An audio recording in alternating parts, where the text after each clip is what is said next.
Assalamualaikum ji, welcome back my YouTube channel Bilal Baloch. Ajda मजेदार village करने ajda मजेदार village करने start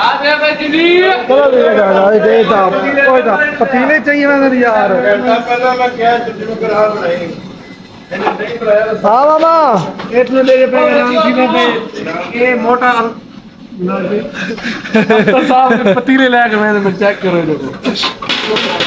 खड़काना खड़काना खड़काना इधर यार काशी जरा चाह हाँ काशी चाह जाए तो वो डायलॉग सुनाया डायलॉग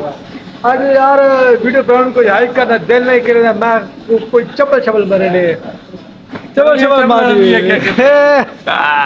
सुन लो चप्पल चल रहा है मामा यार हूँ कोई चप्पल मारनी है हूँ कोई चप्पल मारनी नहीं आ रही भाई चलो मैं चप्पल के ज़हन नहीं आ रही भाई मैं गूगल सर्च मार के तो सुने ना गूगल सर्च मारे पे चप्पल चप्पल केड़ी मारनी है हाँ मामा तू यार कोई चप्पल केड़ी मारू है चप्पल भेजो सोने दी हेलो हेलो सोने दी चूड़ियां सुनाओ खान साहब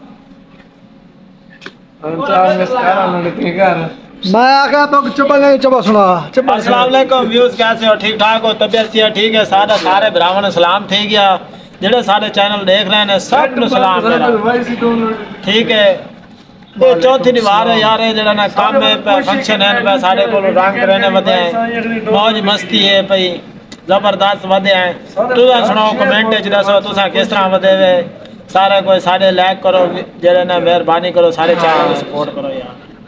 ठीक हो गया सारे भरावां ने मेरा सलाम बस हुन मामे दी गल सुन के दिवे ना हुन तो मामे दी गल सुन के दिवे ना है कि लगा खड़ा है मोबाइलां दे लोग बैंक और पैकेज गानी है से ए लोगों को पैकेज करा करा के खड़ा पैकेज करा सारे कोल पैसे क्या नहीं लोगों को पैकेज करा करा के देना खड़ा है भाई मैं बहुत चेक करो कोई मसला क्या नहीं और इतना ही करना है विलाग द एंड ते वीडियो बनाने दिल नहीं करता यार असा ना दिल नहीं करे वीडियो बनाने पहले पहले तो मैं कहा छुट्टी मरे ना वाल मैं कहा नहीं यार वीडियो पहना कोई चप्पल शप्पल मार छुड़ा ना जी ज़हन जाग कोई चप्पल मारे था चप्पल ही चलती है थे भी क्या चलता है कल वीडियो लेता पे हमें शहजाद भाई शहजाद उर्फ पहला मुंडा उस दिन मैं वीडियो लेता पे हमें उन्हें दसना पे आई मेरे चाचे वो मेरे खिलाफ है मेरे खिलाफ वीडियो बने दा है मैं उनकी वीडियो डिठी है वालों ने मैं चाचे की वीडियो डिठी है वो याद अभी आई में गल है वो इनके खिलाफ बने पे आई वाकई गल सच्ची उनके खिलाफ बने पे आई वीडियो के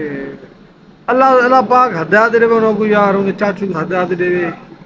जेड़े बंद जेड़ी गालियां करें सड़ते हैं को अल्लाह पाक उनको हदायत देवे रिश्तेदार जेड़े हैं ना वो क्या नहीं तरक्की देख के राजी क्या नहीं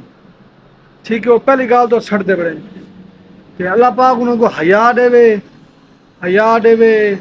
ठीक है ते ये जो काम न करन हट बनन ते आप तो यार कंटेंट लै गए हैं क्यों क्या ना खिलाफ वीडियो पड़े ते आज था ही करने मिला विलाग द एंड उम्मीद करता हूँ मेरी वीडियो अच्छी लगी होगी जी गल मैं सही की हुए दसा है कमेंट है जी गलत की हुए उसे मैं कमेंट दसा है ठीक है बाकी लव यू थी गया चैनल सब्सक्राइब किया करो लाइक किया करो कमेंट किया करो ठीक है बाकी लव यू थी गया मिलते हैं विलाग